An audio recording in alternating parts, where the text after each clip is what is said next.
नमस्कार, मैं वैष्णवी, आप देख रहे हैं प्लस न्यूज। आइए नजर डालते हैं आज की हेडलाइंस पर।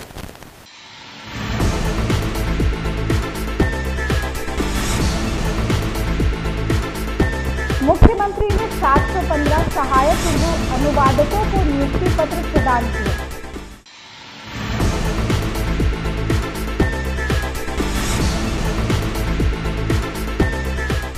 डीएसीबी ने मैट्रिक परीक्षा के नतीजे घोषित किए।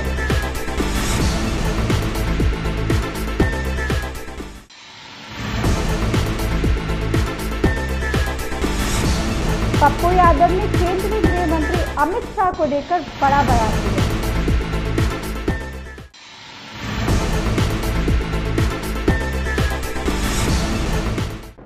अब खबरें विस्तार से। मुख्यमंत्री नीतीश कुमार ने 715 सहायक उर्दू अनुवादकों को नियुक्ति पत्र प्रदान किए। उन्होंने कहा कि हम उर्दू भाषा को बढ़ावा देने के लिए प्रतिबद्ध हैं। अब सहायक उर्दू अनुवादकों के पद को दुगना कर 3,306 किया जाएगा। इससे उर्दू भाषा के प्रचार प्रसार को और मजबूती मिलेगी। उन्होंने सभी नवनियुक्त कर्मियों को बधाई और शुभकामनाएं दी। कार्यक्रम में उप मुख्यमंत्री विजय कुमार सिन्हा, अल्पसंख्यक कल्याण मंत्री जमा खान सहित मुख्य सचिव अमृतलाल मीणा और अन्य उपस्थित रहे। समारोह के उद्घाटनकर्ता इज्जत महाब वजीर आला जनाब नीतीश कुमार, इज्जत महाब नायब वजीर आला जनाब विजय कुमार सिन्हा जी, इज्जत महाब वजीर जनाब विजय कुमार चौधरी साहब, इज्जत महाब वजीर जनाब मोहम्मद जमा खान, इज्जत महाब वजीर आला के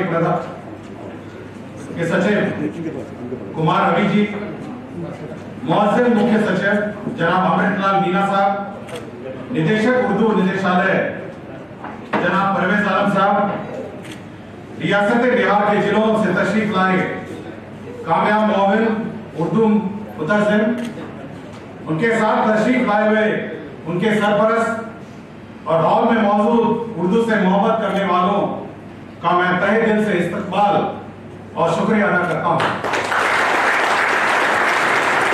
यह हमारी खुशनसीबी है कि रियासत बिहार में उर्दू को दूसरी सरकारी जुबान का दर्जा हासिल है। ये काबिल जिक्र है कि हुकूमत बिहार के दफ्तरों में उर्दू मुतज़िम का ओहदा जो दफ्तरों में उर्दू जबान को मुतल्लिक काम करते हैं और जरूरत पड़ने पर उर्दू जबान में लिखे गए दस्तावेजों को हिंदी में तर्जुमा करते हैं। रियासत के सभी जिला सतह के दफ्तरों में मोमिन उर्दू मुतज़िम की काफी कमी थी, जिसे देखते हुए बिहार स्टाफ सिलेक्शन कमीशन के जरिए 1076 मोमिन उर्दू मुतज़िम का इंतखाब किया गया। बिहार विद्यालय परीक्षा समिति ने मैट्रिक परीक्षा 2025 के नतीजे घोषित कर दिए हैं। शिक्षा मंत्री सुनील कुमार ने रिजल्ट जारी किए हैं। इस बार भी लड़कियों का दबदबा रहा है। साक्षी कुमारी, अंशु कुमारी और रंजन कुमार ने संयुक्त रूप से प्रथम स्थान हासिल किया है। शिक्षा मंत्री सुनील कुमार ने कहा कि हमने सबसे पहले रिजल्ट जारी किया, टेक्नोलॉजी की मदद से यह संभव हुआ है। बोर्ड अध्यक्ष ने बताया कि स्क्रूटनी और कंपार्टमेंट एग्जाम के लिए अभ्यर्थी 4 से लेकर 12 अप्रैल तक आवेदन कर सकते हैं। वार्षिक माध्यमिक परीक्षा 2025 के परीक्षाफल की घोषणा माननीय मंत्री शिक्षा विभाग द्वारा की गई। आज घोषित किए गए इस परीक्षाफल के अनुसार पूरे राज्य में कुल 15,58,077 विद्यार्थी अपीयर हुए थे, जिसमें कुल 12,79,294 विद्यार्थी उत्तीर्ण हुए हैं, जो कुल संख्या का 82.11% है। इसमें प्रथम श्रेणी में 4,70,845, द्वितीय श्रेणी में 4,84,012 और तृतीय श्रेणी में 3,07,792 विद्यार्थी उत्तीर्ण हुए हैं। आज घोषित किए गए इस परीक्षा परिणाम के अनुसार पूरे राज्य में टॉप 10 अर्थात प्रथम 10 स्थानों में कुल 123 विद्यार्थियों ने स्थान प्राप्त किया है जिसमें 60 छात्राएं हैं और 63 छात्र सम्मिलित हैं। इस टॉपर लिस्ट के अनुसार पूरे राज्य में 3 विद्यार्थियों ने, जिनमें 2 छात्रा और 1 छात्र सम्मिलित हैं, इन्होंने 489 मार्क्स अर्थात 97.8% अंक प्राप्त करके पूरे राज्य में प्रथम स्थान प्राप्त किया है। देखिए, समरतुल्ला की हमने अलग से समीक्षा की थी। हमारे जो डायरेक्टर हैं वो भी गए थे वहाँ।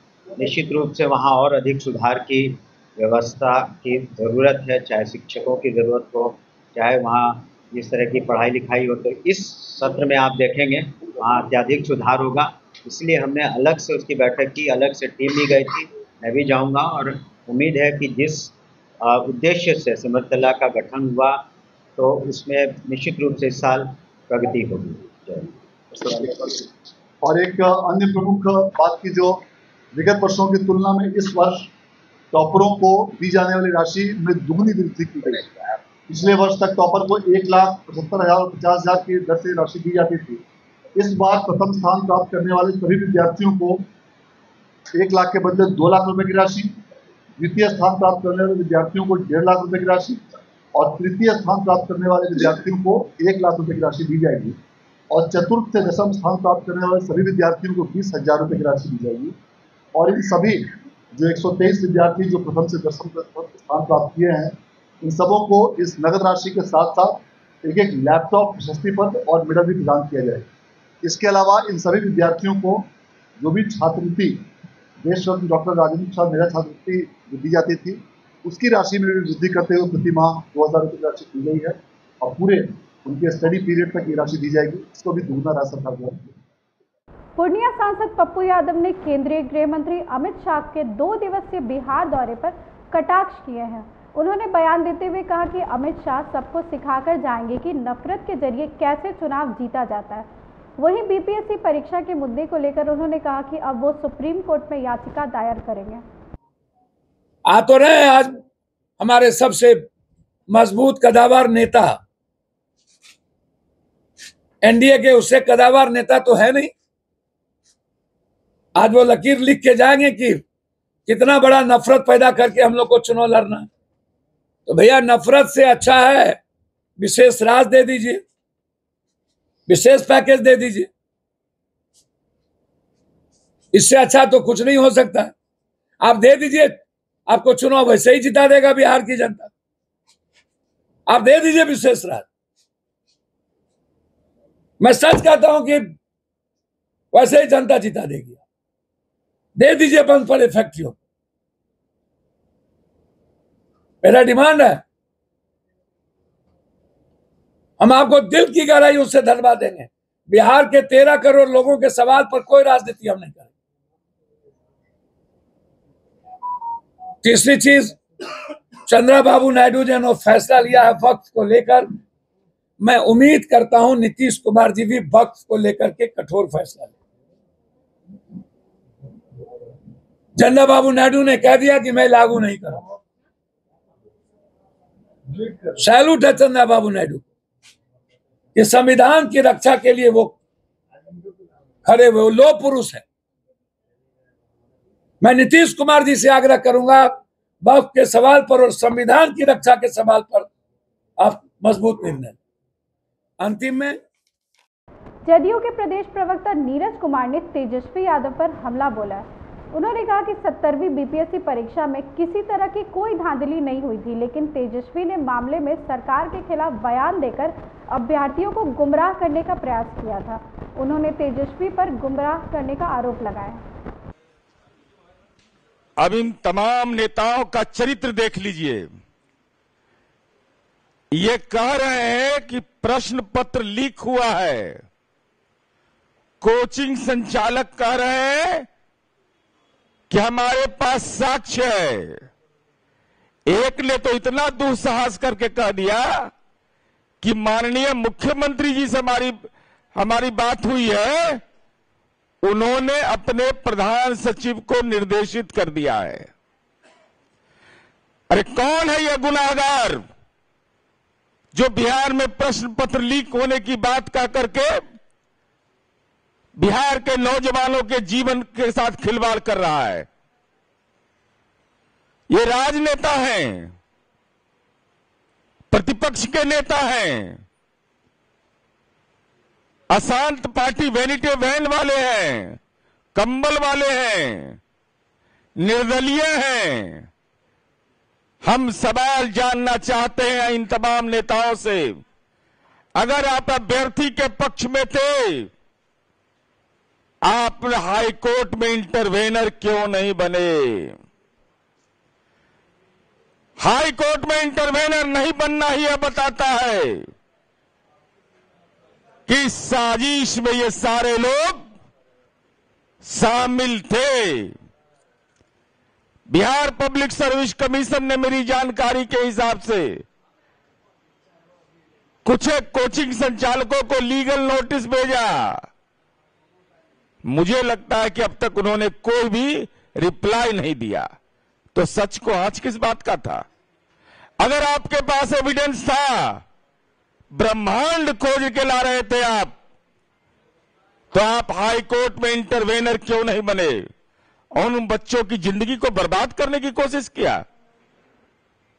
वो बेगुनाह बच्चे, उनका क्या दोष है? वो निरपराध। जब माननीय उच्च न्यायालय में याचिका दाखिल थी, उस समय आंदोलन के लिए, जुलूस के लिए प्रेरित कर रहे थे, तो गुनाहगार तो आप माने जाइएगा। पूर्वी चंपारण जिले के मोतिहारी से बड़ी खबर सामने आई। मोतिहारी में संदिग्ध गिद्ध पक्षी मिलने से हड़कंप मच गया। गिद्ध के शरीर और पैर में इलेक्ट्रॉनिक डिवाइस लगा हुआ मिला। गिद्ध पक्षी को ग्रामीणों के द्वारा पकड़ा गया। सूचना पर मुफस्सिल थाना पहुंची और वन विभाग की टीम मामले की जांच कर रही है।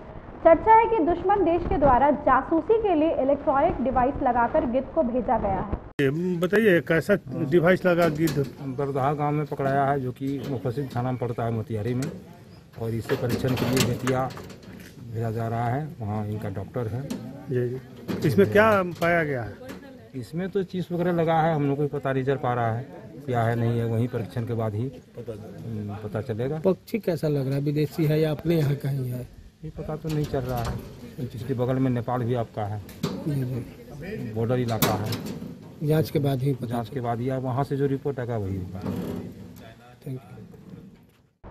खबर सासाराम से है, जहां नौखा के सुसारी की रहने वाली कृषिका दुबे ने पूरे बिहार में मैट्रिक की परीक्षा में चौथा स्थान लाकर रोहतास जिले का नाम रोशन किया है। जैसे ही परिणाम घोषित हुआ, कृषिका के घर पर खुशी छा गई। कृषिका ने कहा कि उन्होंने मोबाइल और यूट्यूब के जरिए पढ़ाई कर परीक्षा दिया है। साथ ही उन्होंने बताया कि वो आगे चलकर डॉक्टर बनना चाहती हैं और समाज की सेवा करना चाहती है। वो अपनी सफलता के पीछे पूरे परिवार, शिक्षक और मित्रों का सहयोग बताती है। तो सन आया है, कैसा लग रहा है आपको? अच्छा लग रहा है। ये श्रेय किसको देना चाह रही हैं? अपने टीचर्स, फैमिली सब। अच्छा, ये तैयारी कैसे की है आपने? जो तैयारी सर हम यूट्यूब से अधिक किए हैं। घर में रहकर यूट्यूब से अधिक पढ़े। परिवार का आपका कैसा सहयोग रहा है इसमें? पूरा सहयोग था। क्या आपका आगे क्या टारगेट किया है? आगे हमको डॉक्टर बनना है और डॉक्टर बनकर देश की सेवा करनी है। अगली खबर भागलपुर से है, जहां एक ही जमीन के दो दावेदारों में विवाद चल रहा है। मामला भागलपुर जोगसर थाना क्षेत्र अंतर्गत एक जमीन का है। दावेदारों में महिला नूतन मिश्रा और दूसरी तरफ अभिषेक सोनी शामिल हैं। दोनों के पास ही जमीन के तमाम कागज उपलब्ध हैं, जिसके जरिए दोनों 48 कट्ठे की जमीन पर अपना दावा पेश कर रहे हैं। अभिषेक सोनी ने कहा कि जमीन संबंधित मामलों में कहीं न कहीं अधिकारी दोषी होते हैं जो विवाद पैदा करवाते हैं। आइए देखते हैं ये पूरी खबर। उसके बाद हम लोग सुप्रीम कोर्ट में तपन विश्वास गया। अभिषेक सोनी को तो हम जानते ही नहीं। उसके बाद वो उसके रिगार्डिंग 13/9/2011 के रिगार्डिंग हमको रसीद काटा गया। यहाँ तक हम आए और अभिषेक सोनी पता नहीं कहाँ से लिया है। उस अभिषेक सोनी का एक पार्टी है विनय राय को ज़मीन हम ही ने रजिस्ट्री किया है। तो अगर मेरा ज़मीन नहीं रहता तो 2008 ईस्वी से विनय राय कैसे रह रहा है यहाँ ज़मीन पर? हम ये बोल रहे हैं कि विनय राय को हमने बेचा है और वो अभिषेक सोनी के साथ मिल के जाली एक 44 कट्ठे का एक एग्रीमेंट ले लिया है किसी और से, तो किसी और से लिया तो विनय राय ने मेरे से क्यों लिया? 2000 से तब से रह रहा, उसको कोई हमने कुछ किया ही नहीं है कि तुम नहीं रहो, हाँ रहो, और आज तक हमने बोला ही नहीं कि विनय राय को हमने ज़मीन दिया ही नहीं है। बस कहानी है। और अभिषेक सोनी को ज़मीन देने का तो कोई बात ही नहीं है, क्योंकि उसके खिलाफ हमने 2023 में एक सना कोर्ट में लिखवा चुके। हम अकेले हैं, हमको इतना परेशान करके रखा है कि हम बता नहीं सकते। मधुबनी में मुखिया पर दबंगई और वार्ड सदस्य के पति पर पिटाई का आरोप लगाया गया। मामला मधेपुर प्रखंड के तरैया पंचायत के अवारी गांव वार्ड संख्या 4 का बताया जा रहा है। प्रधानमंत्री आवास में नाम जुड़वाने को लेकर हुए विवाद में यह घटना घटी है। प्रत्यक्षदर्शी कन्हैया पासवान ने कहा कि आवास योजना में नाम जोड़ने के लिए पैसा लिया जाता है। पैसा नहीं देने पर तरह तरह के बहाने बनाकर टाल मटोल किया जाता है। तो वही सब एलखिन मुँह कसा जका कैले कई बेर हुनका हाथ पकड़ के घींचने लेने जाए छली। किनका? हिनका कथी कहै छै हिनका? हां तब आवास साहब अपन जाए घींचने जाए, तब फिर आवास साहब को ओतऽ से फिर ई वार्ड साहब घींच के लेले ओतऽ जे बैठू मुखिया घींच के ल जाय छले। तब ई वार्ड कहलखिन जे जके काम कर तब जाला उ मारा पीटी होए लगले ओइ दिन जाकर। राजेश मलिक वार्ड नंबर 4, यहाँ पे अमरेश गुप्ता और आवास सहायक जी हमारे वार्ड में आए। हमें खबर मिला, हमने आके सर से प्रणाम पाती किए। प्रणाम पाती करने के बाद हमने सर को बोले कि सर 5 गो SC ST छूट गया है, अब टाइम नहीं है, पहले आप SC ST को कर लीजिए, उसके बाद आप चले जाइएगा। सर आए, यहाँ आरती कुमारी प्रेसर धर्मेंद्र पासवान, आरती कुमारी प्रेसर जितेंद्र पासवान का काम हो रहा था। मुखिया जी 16-17 आदमी से 4 चक्का में 5-7 गो मोटरसाइकिल पे उन्होंने आके आवास साहब को हाथ पकड़ा और कहा कि दूसरा चमार का काम पहले नहीं होगा, पहले मैं जो कर रहा हूँ उसका काम होगा। उसी के विरोध में हमने मुखिया जी को बोला कि मुखिया जी यहाँ आया है, पासवान के टोल में इनको काम करने दीजिए, उसके बाद आप आवास सहायक को ले जाइएगा। इसी क्रम में जबरन आवास सहायक जी को मुखिया जी ले जा रहे थे। उसी क्रम में हमने रोका। दीपक मुखिया जी का लड़का, अमरेश पिता त्रिवेणी शाह और मुखिया जी श्री भिखारी ठाकुर जी, अवधेश ठाकुर जी, उन्होंने हमको मारपीट किया और बोला कि साला डोंबा तुम इस बीच में मत पड़ो, दूसरा चमार का काम बाद में होगा, पहले मैं जो कहूँगा वो होगा। पटना हाई कोर्ट ने 70वीं BPSC PT की परीक्षा दोबारा कराने की याचिकाओं को खारिज कर दिया। न्यायालय के फैसले के बाद हमारे संवाददाता रवि ने दिल्ली के आस्था IAS के निर्देशक से बात की है। आइए सुनते हैं निर्देशक R कुमार सर ने अभ्यर्थियों से क्या कुछ कहा। ठंड में वहाँ बैठे रहे, तमाम छात्र बहुत मेहनत किए, फिर भी परिणाम जो है वो सुखद नहीं है। क्या लग रहा है कि सर छात्र जो हैं वो अंदर से टूटे हुए महसूस कर रहे हैं, क्या कुछ कहेंगे? देखिए, मैं तो एक जैसे BPSC से ही जुड़ा हुआ हूँ दिल्ली में, मुखर्जी नगर में, और काफ़ी पुराना एक्सपीरियंस है मेरा। तो मैं अपने अनुभव के आधार पे मुझे ऐसा लग रहा था कि ये आंदोलन में, इस बार कम से कम आंदोलन में थोड़े मुद्दे भावनात्मक ज़्यादा हैं, और जो उसका कहा जाए कि जो तथ्यपरक जो आधार है, जिसके आधार पे 4 लाख बच्चों का दोबारा एग्जाम लिया जाए, इसके लिए जो मुद्दे कमजोर हैं, मैं तो ये मान के चल रहा था। और मैं अपनी तरफ से बार बार मुद्दे सजेस्ट भी कर रहा था कि भाई आप इस मुद्दे को आप दूसरे एंगल से ले जाइए। क्योंकि BPSC के द्वारा मैं सम्राट चौधरी जी का जो उप मुख्यमंत्री हैं उनका एक बार सुना था कि आप साक्ष्य लेके आइए, मैं 1 घंटे के अंदर में एग्जाम कैंसिल कर दूंगा। कोई और यहाँ से जो आंदोलन करने वाले लोग थे वो बोलते थे भाई हम तो छात्र हैं, हम साक्ष्य कहाँ से लेके आए। अब इस तरह की स्थिति में मैं बार बार सुझाव देता था कि आप जो पेपर की गुणवत्ता है उसको आप इस परीक्षा को रद्द करने का आधार बनाएं तो ज़्यादा अच्छा होगा, क्योंकि BPSC अपने इस मुद्दे में काफ़ी कमज़ोर था। सर, चूँकि काफ़ी लंबा अनुभव भी रहा है आपका शिक्षण जगत का, बहुत इंटेलेक्चुअल शिक्षकों में आपका नाम आता है। चूँकि पटना के अभ्यर्थी जो हैं वो लोग भी दिल्ली में ऐसे शिक्षक जो कि काफ़ी लंबा अनुभव रखे, उनकी बातों की विश्वसनीयता पे बहुत ज़्यादा भरोसा करते हैं। लेकिन क्या लग रहा है, छात्र लगातार री एग्जाम की मांग कर रहे थे, वो प्रश्नों की गुणवत्ता को लेकर मांग नहीं कर रहे थे। क्या कुछ लग रहा है सर, किन प्रकार की मांगें होनी चाहिए? देखिए, री एग्जाम की मांग, लेकिन अब फिर वही बात है कि इसमें सरकार है, इसमें BPSC है और इसमें छात्र हैं और भारी संख्या में लोग मांग कर रहे थे। अब इस री एग्जाम की मांग को लेकर के फिर वही बात है कि जो सम्राट चौधरी जी ने कहा, जो मुख्यमंत्री हैं, उनका कहना था कि आप मेरे पास साक्ष्य लेके आइए, मैं एक दिन में 1 घंटे में इस परीक्षा को रद्द कर दूंगा। तो अब कहाँ मामला। आज की खबरों में बस इतना ही। आगे की खबरों के लिए देखते रहे प्लस न्यूज। मुझे दीजिए इजाजत। नमस्कार।